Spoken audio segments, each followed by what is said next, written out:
চলুন এবার বাড়িতেই বানিয়ে ফেলি কলা পাতায় মোড়া চিকেন রেশমি কাবাব রোল।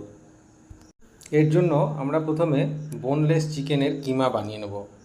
এবার মিক্সিতে ওই কিমার সাথে পেঁয়াজ, কাঁচা লঙ্কা, রসুন, আদা, জিরে গুঁড়ো, হলুদ গুঁড়ো, লবণ, গোলমরিচ, দুটো ব্রেড, 1 চামচ অ্যারারুট, ধনে পাতা দিয়ে কাবাবের মশলা বানিয়ে নেব। এইভাবে আমাদের কাবাবের মশলা রেডি। এবার ননস্টিক ফ্রাই প্যান গরম করে কাবাবগুলোকে 15 মিনিট ধরে ধিমি আঁচে ভেজে নেব। অন্যদিকে রোলের প্যাটি তৈরি করে তার মধ্যে ডিম দিয়ে এবং লবণ দিয়ে প্যাটিটাকে রেডি করে নেব এবং ওই প্যাটির মধ্যে কাবাব দিয়ে স্যালাড এবং তেঁতুলের কাঁচ এবং বিট লবণ দিয়ে কলা পাতায় মুড়ে দিলেই তৈরি হয়ে যাবে আমাদের কলা পাতায় মোড়া রেশমি কাবাব রোল।